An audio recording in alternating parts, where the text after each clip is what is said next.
stores with Aldi Books, and I'm here to do a bullet journal setup. Someone asked me recently, I think it was Shea Bear, if I could do a walkthrough of my bullet journal before the next month started, so that if people are interested in adopting any of the spreads, they would have time to do that before, the month started. So I can't do it all the time, but I can certainly do it this month.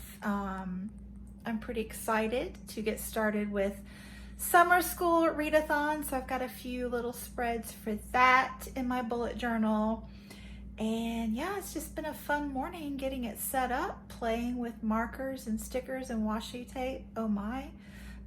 So I'm just gonna flip the camera around and show you what I have, and let me know if you have any questions. And again, if there are any teachers out there that I haven't shouted out yet, please let me know in the comments below so that I can shout you out on Tuesday. But I mean, the readathon is for all of us, not just teachers, but everybody, because we're all students, right? So, okay, here we go. Okay, before we get started, all of my magazine cutouts are from Flow magazine. I love this. It's gorgeous. Every month it's gorgeous. It's got so many beautiful graphics. And I haven't bought any new ones since 2016 because I just keep using the ones I have. Go me. All of the markers are this Modliner brand by Zebra. These are basically highlighters, but in gorgeous pastel colors rather than the fluorescent.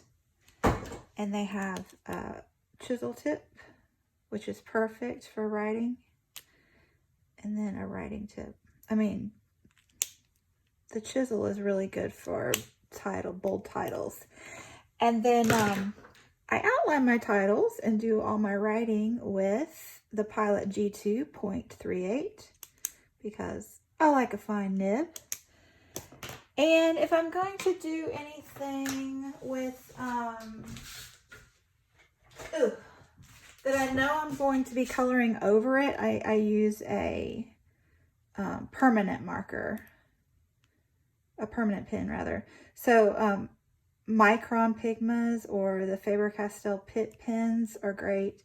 Sharpies are not. Even the Sharpie pen bleeds through, and you don't want bleed through.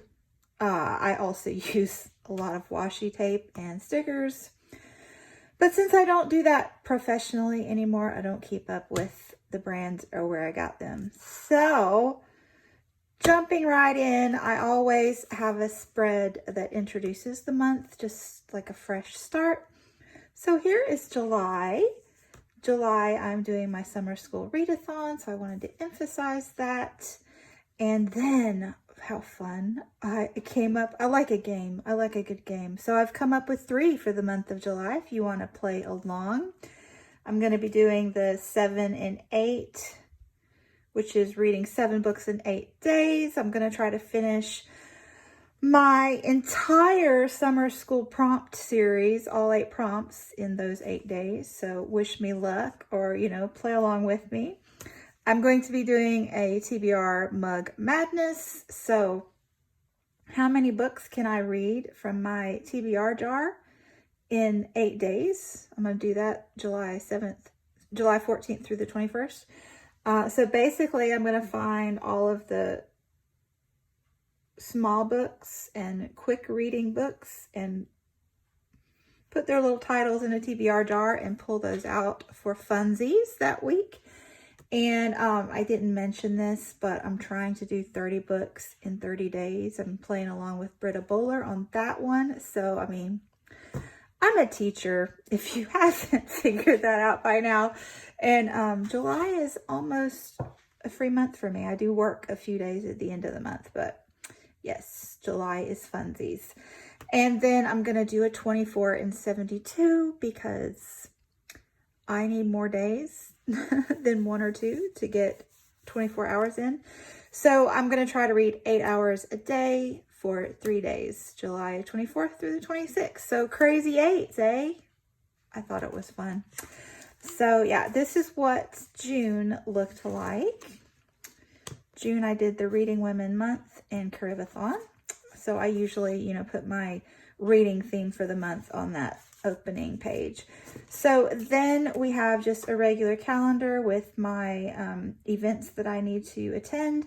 And then I keep a running list of the next month's events. So for July, there you go.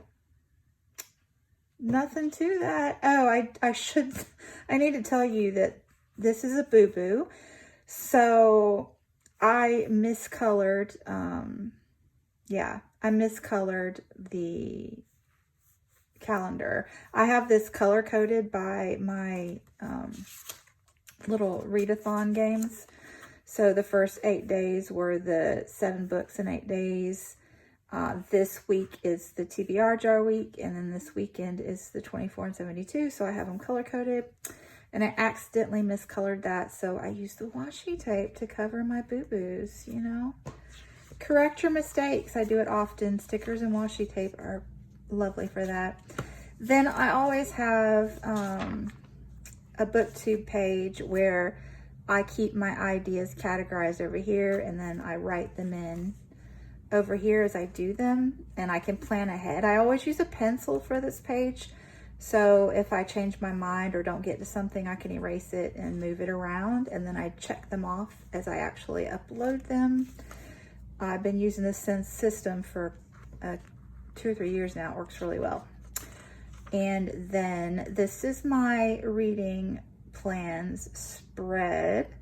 So this is what I have for July. It's ready to go. And this is how it's going in June. So budgeting, I keep up with how much I spend on books. And then I always write down how much I save with coupons and any income from books that I get, like YouTube or whatever. I just keep up with that here. And then I have lists in the back where I keep a year-long tally. And then any upcoming buddy reads I list here. I'm keeping up with how many nonfiction and translated works I get each month, so I can keep up with that for the year goals. And then this is my system for keeping myself under control. So my rule is that I have to buy less books than I read the month before. So I always write down the numbers of how many. So last month I read 18 books, and I am sad to say this is the first month I messed up. So I read 18 books, so technically I was supposed to buy 17 or less. That's why the 18 is red, because that's the danger zone. And yeah, but at least I didn't buy more, right? So and then these are a list of the books that I've read so far this month. So at the top, I keep the ones that are on my physical TBR, and then any I read from the library or audiobooks, online, ebooks, whatever, I write those at the end. So mentally I can keep up. And DNFs, I put a little asterisk to differentiate those. And then I color code and character code things. So I always color down here in pink if it's a female author. And the boxes are over 500 page books. The dots are translated. And then the line is nonfiction. And then anytime it's a 5-star read, I will put a yellow mark. And anytime it's not a 4-star or higher, if it's less than 4-star, I put purple. And that just helps me to remember things later. And this is my little kitty to color in, but I haven't colored it in. You know, I can just color it in as I read books. It's got 31 squares. This one also has 31 squares. You know, dream big every month is what I say. Then this is my summer school spread for my month-long readathon. So I've got the 8 and 8, 7 and 8, whatever. So I wrote down the 8 prompts for the readathon. and I'm going to write the names of the books I choose for those as I choose them. Then the TBR mug that week, I'm not sure how I want to document that, so that's empty. And then the 24 and 72, I have a bad habit of procrastinating in the morning and then don't have time left to get my hours in.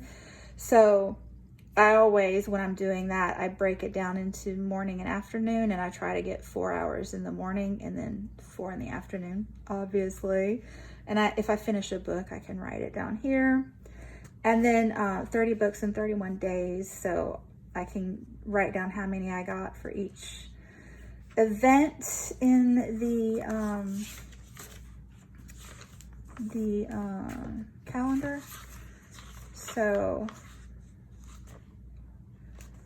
what am I looking at? I'm confused. Sorry. So like the 8 and 8, so I can write down how many I read that time period. And then INT is intermission, so the off days.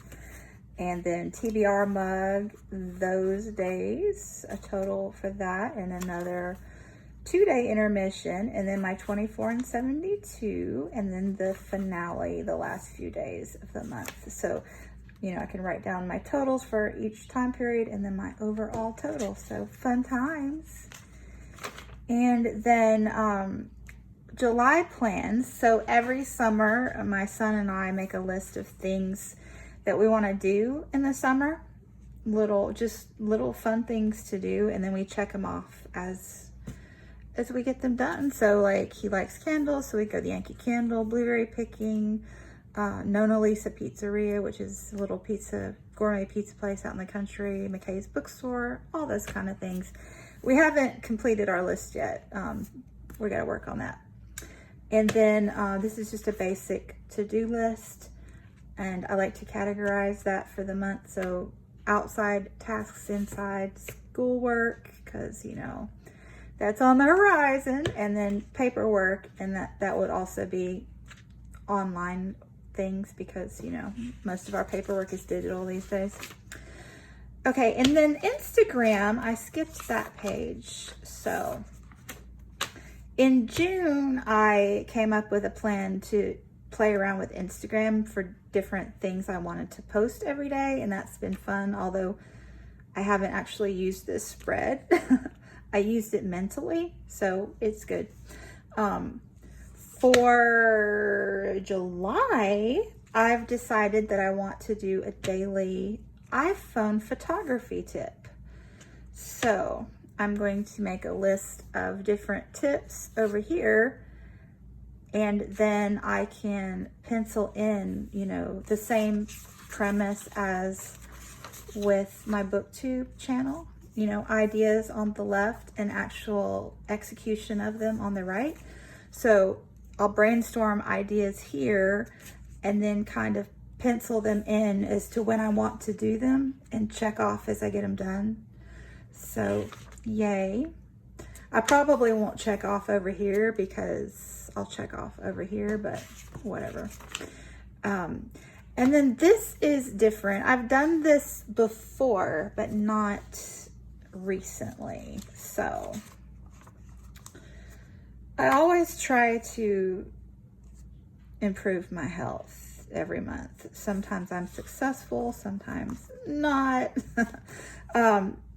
This month has been fairly successful, ooh, what a word, with exercise. Not so much with food, but you know, you win some, you lose some. So I did this rainbow tracker and have been checking off each day which of the things I've done, and that's worked really well for me this month. However, next month I want to focus on doing things daily, and this is a better format for seeing that I've done these things daily. So this month I wanted to do a variety of things, but it didn't matter what they were, as long as, you know, I did things, you know what I'm saying? But this month I want to, not with these two, but These I want daily check marks. So this is a better system at a glance for seeing how you're doing daily on certain things. So there's that. And then I always, not always, you know, always-ish, keep a list of the main thing I cook each day or eat or go out or whatever. It's just a good way. Like if you're trying not to eat out much, you can highlight when you do so that you can go, oh no, I ate out, you know, 3 times or whatever. But yeah, my thing is like I'll buy rotisserie chicken and not remember what day I bought it, and then I'll get nervous about like when I don't like to waste food, so I like to make sure I keep up with things left over so I can get them eaten in a timely manner. I'm rambling anyway. There's that. And then I'm ready for July. So this is my daily to-dos, events, all of that jazz. So it looks bare right now, but oh, this was a reading spread that I just haven't really gotten to. This was, I was trying to keep up with my reading hours and that wasn't working for me, but I have, after starting that, discovered the Bookly app, which is really working well for me. But anyway, so this is my daily to-do list, and this is what that looks like when I do them. So if it's a week, like when I'm at work, I do this all the time because there are tasks that I have to get done on a certain day or things that I have to go to and do. So this is a task of things that are done on that day here. And then I make daily to-do lists each day. So does that make sense? And then these are just like memorabilia and some notes. And here, you know, I didn't do lists because I'm on vacation. It's summer vacation, and you know, I just took that week off apparently, and that's okay. More memorabilia. This is notes from our little state park trip. And then the next week you can see I got back into assigning myself tasks so that I don't fritter away the summer. And this week as well, I am getting it done. So there you go. Let me know if there's anything else that I can tell you about or you have questions. I would be happy to try to answer them. And yeah, thanks so much for watching, and I'll be back soon. Bye.